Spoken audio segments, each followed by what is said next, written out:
आज एक बड़ा इंटरेस्टिंग चीज हम डिस्कस करेंगे।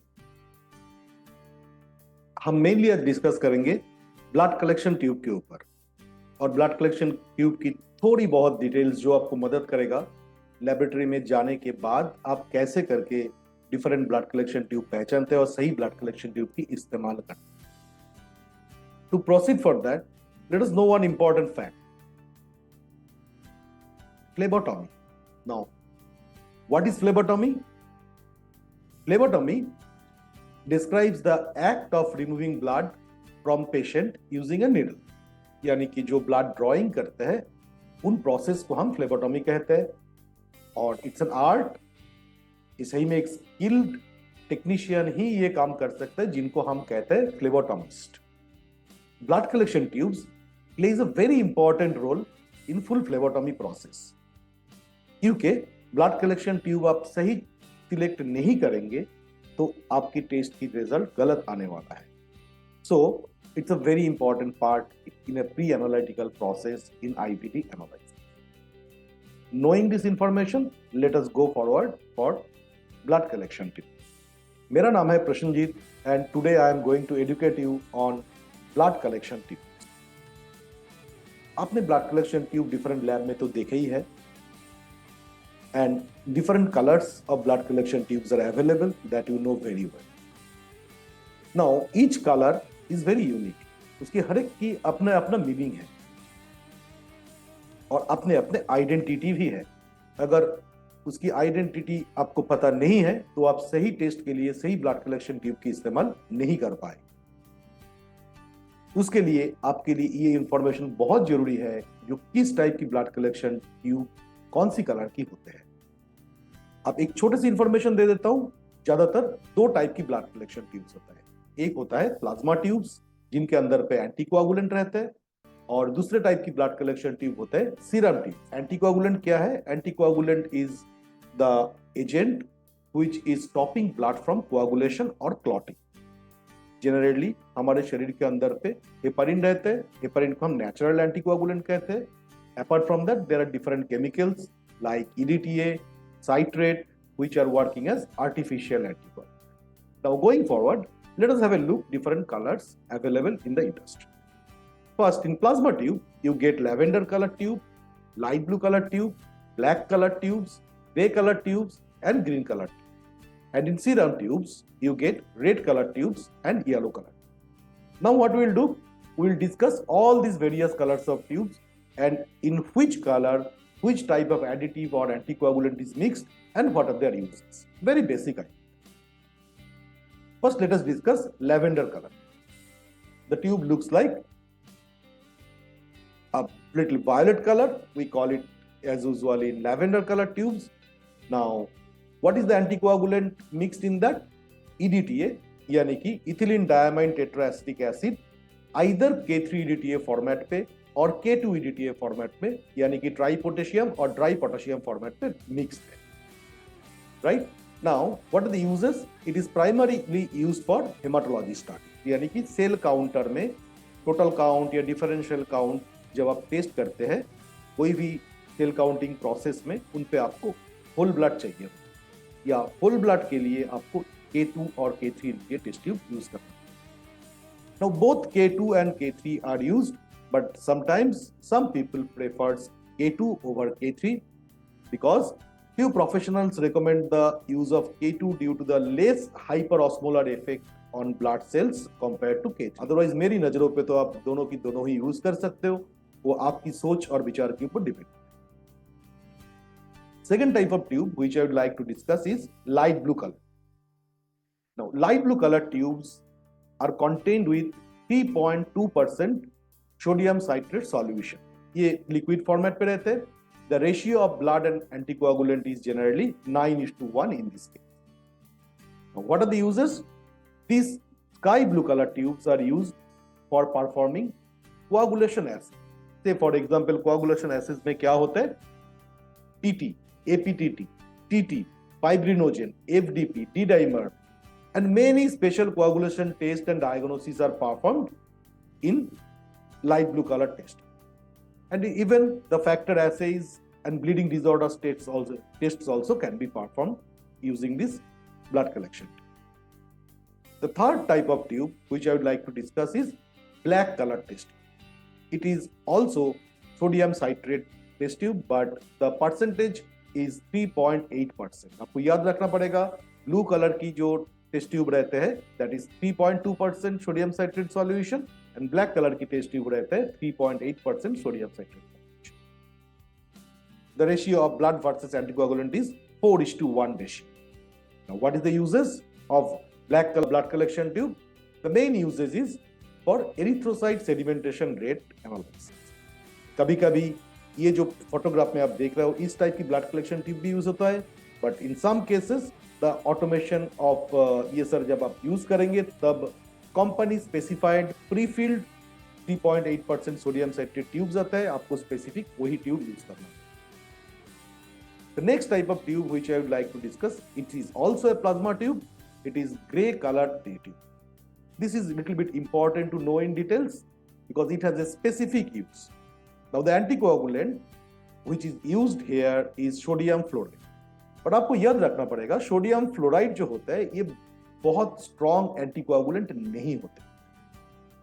As it is not a very strong anticoagulant, इसके साथ K3EDTA और potassium oxalate is used for anticoagulation purpose.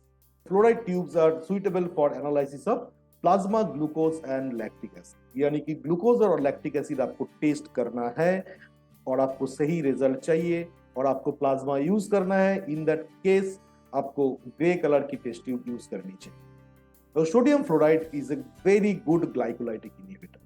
What is glycolytic inhibitor?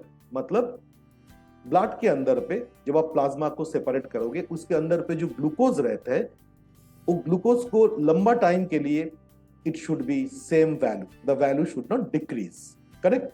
but उसके अंदर पे आरबीसी भी है नीचे जो सेटल डाउन कर चुके हैं. अगर आप दोनों को एक साथ रख लोगे तो RBC will consume the glucose and the glucose values in plasma will come down.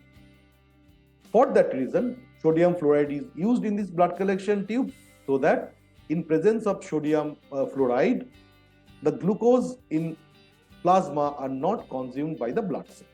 As I said you already, potassium oxalate or K3EDTA is used to enhance the anticoagulant ability within the blood collection. Now going ahead, the last type of plasma tube is green colored tube. The green colored tubes are contained with heparin, maybe in lithium heparin format or maybe in sodium heparin format. आप दोनों ही use कर सकते हो. इनकी uses कहाँ पे है? इनकी ज्यादातर यूजेस है for multiple purpose in general labs.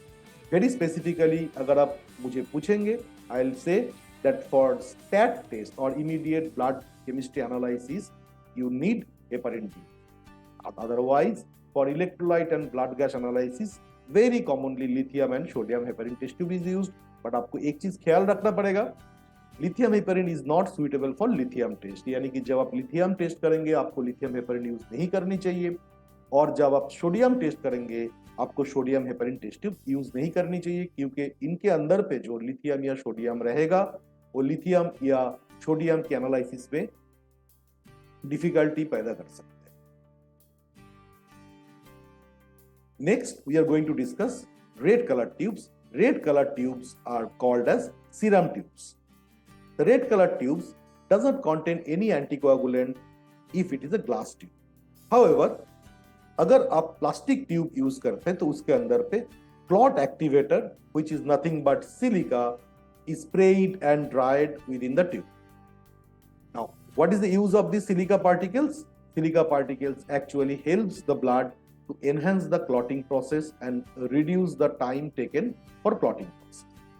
Now, the uses are very common. Anywhere you would like to use blood serum, you can use red color blood collection tubes. Now there is another one pattern of blood collection tube which is the last one called the yellow color blood collection. Now these yellow color blood collection tubes are maybe in glass or maybe in plastic as well. Generally the yellow color blood collection tube अगर glass की है उसमें कोई additive नहीं रहते, अगर plastic की होता है तो उनके अंदर पे clot activator रहता है. Apart from that, it contains a gel material. which is nothing but non-toxic neutral thioxotropic polymer. अब ये thioxotropic polymer का एक characteristics है. In high speed it changes the viscosity. It is mainly uses for the transportation of samples. Now क्या होता है इसके अंदर पे जो जेल मटेरियल रहता है जिसको हम पॉलीमर कहते हैं, ऐसे तो नॉर्मली ब्लड कलेक्शन ट्यूब की नीचे की तरफ रहता है, बट जैसे ही आप सेंट्रीफ्यूज करते हो that barrier gel moves upward due to the viscosity difference and it stabilizes between the serum and clot. जो नीचे क्लॉट रह जाएगा, ऊपर में आपकी सीरम आ जाएगा. So it separates the serum from fibrin and the blood cells and it make it more stable within the blood collection. तब आपके लिए इसको ट्रांसपोर्ट करना बड़ा आसान हो जाता है और फर्दर ये सीरम और क्लॉट एक साथ मिल जाने की कोई संभावना नहीं रहती. Now format of the tubes, there are generally two types of format. One is vacuum blood collection tube जो नेगेटिव प्रेशर में काम करते हैं एंड जिनके लिए आपको स्पेसिफिक होल्डर और स्पेसिफिक नीडल की जरूरत होते हैं, और दूसरे हैं non vacuum blood collection tube जिनके अंदर पे कोई वैक्यूम नहीं रहते, कोई नेगेटिव प्रेशर नहीं रहते, but user need to open the cap and collect the blood from syringe and can pour within the blood collection tube after opening cap of the tube and needle of the syringe. अब syringe के साथ उसके अंदर push नहीं करनी चाहिए, cap खोल के उसके अंदर धीरे से ब्लड को डाल देना चाहिए. Now next is the another important part which is the characteristics of blood collection tube, at different levels on the blood collection tube जो आपको पता है. There is a black color mark in each blood collection tube as shown in the photograph. इसको हम कहते हैं filling mark. आपको filling mark तक ब्लड लेनी चाहिए कोई भी टेस्ट ट्यूब. इसके ऊपर बहुत ज्यादा नहीं लेना चाहिए, इसके नीचे भी कम नहीं लेना चाहिए, बिकॉज अगर आप सही क्वांटिटी का ब्लड कलेक्शन एक टेस्ट ट्यूब में नहीं करते हो तो ब्लड वर्सेस एंटीकोएगुलेंट पे जो रेशियो होता है वो रेशियो गड़बड़ होता है और आपको प्रॉपर सीरम और प्लाज्मा मिलने में डिफिकल्टी हो सकती है. Now batch and expiry date, it must be there as per the NABL rule in India and the patient information के लिए काफी स्पेस रहते हैं मैक्सिमम कंपनी की ब्लड कलेक्शन ट्यूब में, and you should write the patient name and all details to avoid misplacing or interchanging of the samples, and the capacity, that means how much ml of blood it can be collected. It is also written on each blood collection tubes. Apart from that, type of tube, brand, statutory details and reference number should be also mentioned on each blood collection. Now, various volumes are used.